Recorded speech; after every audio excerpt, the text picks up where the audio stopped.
Iceland is a country of extremes, hot and cold, just like its economy. These days, it's emerging from financial wreckage. Unlike Ireland, Iceland didn't rescue its banks and instead burnt all its bondholders. But that didn't save its people. In real terms, their wages have collapsed, there's an unresolved mortgage crisis, and savers can't take their own money out of the country. So in this country, used to ice, volcanoes and earthquakes, it's a financial eruption that has shaken the country to its core. The Icelandic people went like berserk.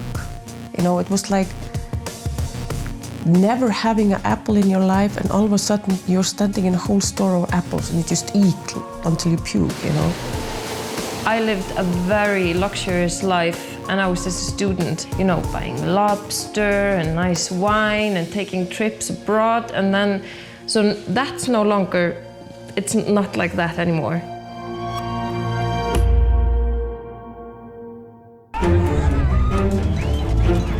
The 2008 financial eruption exposed the country as a small island with a huge financial system it couldn't sustain. It was like when a bomb would hit your town, you know? Everything happens really fast and you have no control over it. Its implosion was met with shock, anger and disbelief. The Prime Minister broke the news of the collapse and then asked God to bless Iceland. Guð blessi Ísland. Falling asleep during his address were the bankers who helped run the country into the ground. Last year, 4 of them were jailed for fraud, but are now appealing. The Prime Minister was indicted for mismanaging the country's finances. He was found guilty on 1 of 4 charges for failing to consult with Cabinet. He narrowly avoided jail. When the country let the banks collapse, it started new ones from the ashes. Protester turned politician Birgitta Jónsdóttir says rescuing the banks wasn't an option. The only reason why Iceland didn't bail out the banks was because nobody would lend us money. The government wanted to do it at the time, but nobody would give us money to do it. So that was sort of a blessing. Obviously, the bondholders were angry, but I think that even they understand that this was inevitable. The Icelandic economy is growing again after an IMF bailout and a return to the markets. But recovery doesn't mean life is easy. I travelled to meet Neil McMahon from Limerick.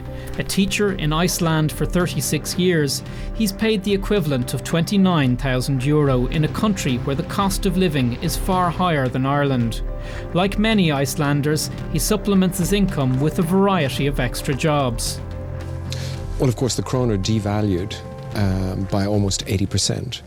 So you can imagine for a country like Iceland that has to import so much, that immediately meant that these goods that we had to buy internationally, you know, the price would have gone up dramatically. If I take my own situation, I certainly don't feel that my wage goes the same distance as it did a number of years ago. There she is. There she is. I sat down with Neil's daughter Rachel, an artist, and son-in-law Einar, who is a musician. The livelihoods of their generation have been shaped by the crash.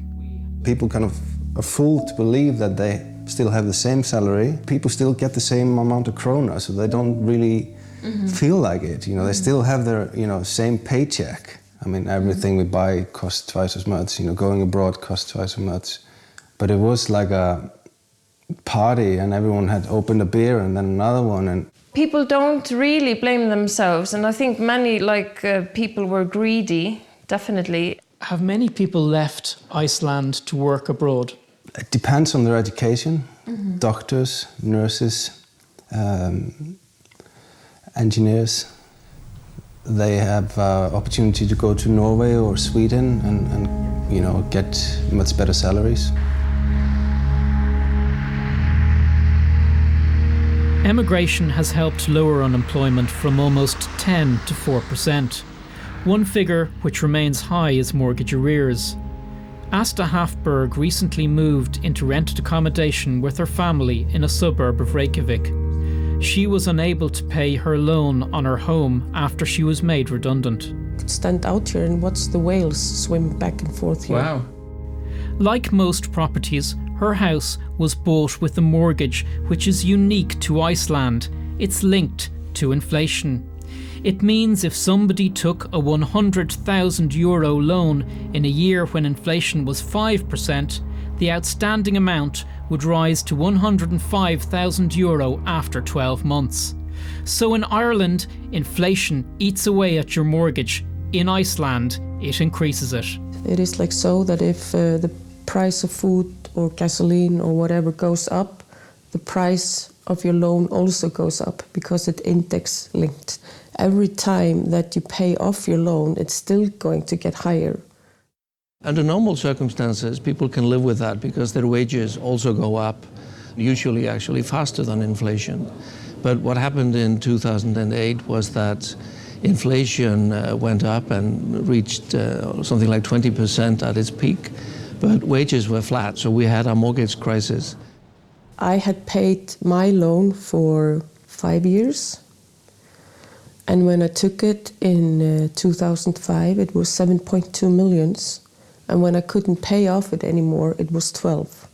But I still had paid every single month up to that date.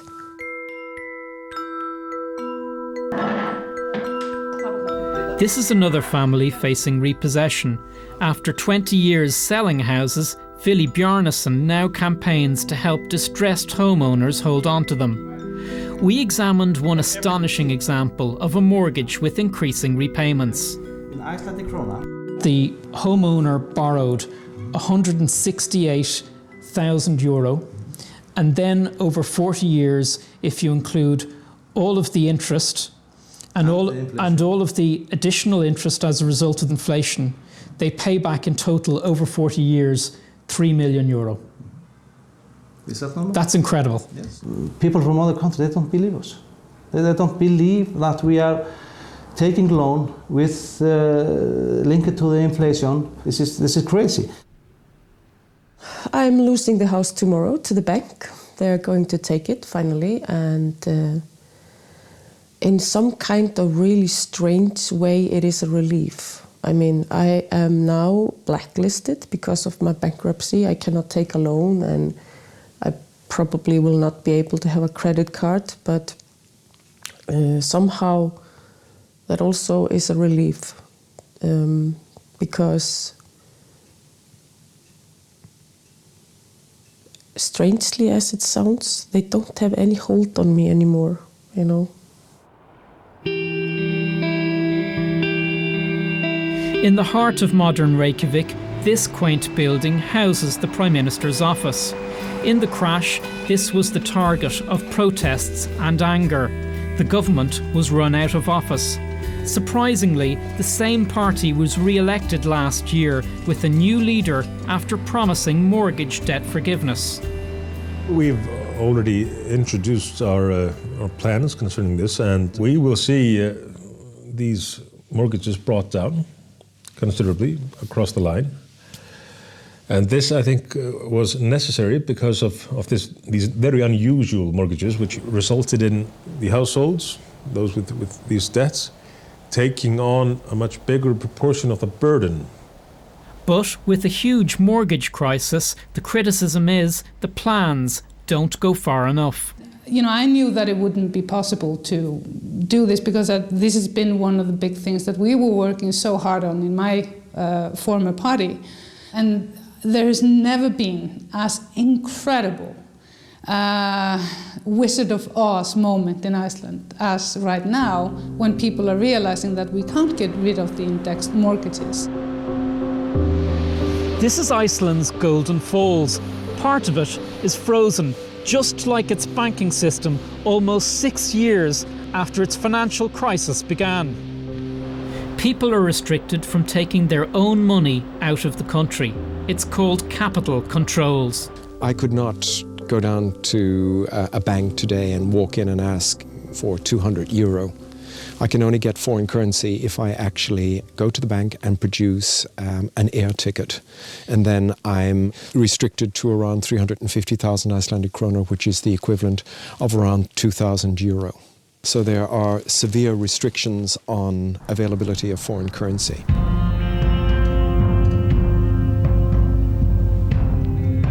Not just citizens are affected. Computer gaming company CCP has operations all around the world. It makes it more complicated to recruit from the world due to this. What we have done, we actually just pay people in euros. So all our salaries in Iceland are paid in euros. The euros, though, are stuck in Iceland under capital controls. So they can't take all that money out of the bank tomorrow and fly to New York and spend it on an apartment? No, they can't do that. It's clear that the capital controls are, in a sense, keeping the official exchange rate higher than it would be. So in that sense, it is artificial. Capital controls are possibly the biggest problem. They might be keeping the currency afloat, but foreign investment has sunk. Foreign investment is practically non-existent. So that's one of our macroeconomic challenges. The country's decisions haven't won friends abroad. Britain and the Netherlands had to compensate their citizens who lost deposits in Icelandic banks. Lifting the draconian controls would allow some faceless bondholders get their hands on funds remaining in the collapsed banks, but it would also see money flood out of the country. One thing is clear, we're not going to start by lifting the controls just for the old banks, leaving the rest of Icelandic society in maybe even a deeper problem. Since the crash, there's been a growing movement to join the EU. But people are on the streets again because the new government has pulled out of negotiations with Brussels. People are extremely angry. People want to be given a say on this crucial issue. I share the concerns of the people that a government can all of a sudden just break all their promises, and this is why people are so angry. The government argues signing up to the European Union's rules is not in the country's interests. It could have significant changes for fisheries and farming, but remaining outside the EU had huge implications when the banks crashed. If we had been part of the European Union when the banks collapsed, it seems very likely that Iceland would have become bankrupt in effect. And that would have made Iceland poorer for decades. I think the Irish should have had a similar approach to this problem as we did in Iceland. But of course, it's always easy to criticize when you're outside of the situation.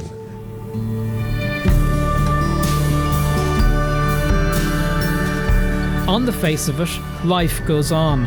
The economy is growing. But the notion Iceland let its banks collapse and moved on unscarred is a fallacy. While Ireland is paying a heavy price for rescuing its banks, letting them fail cost Iceland dearly.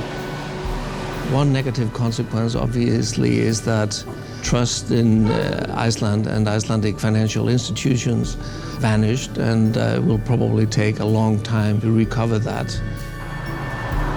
When the capital controls were installed initially, it was said maximum 2 years. Now, 5 years later, nothing much has happened. Still don't really have a plan, and I just wonder where all of this is going. We would be lying if we would say everything would be so fantastic, because it's not. It's reality.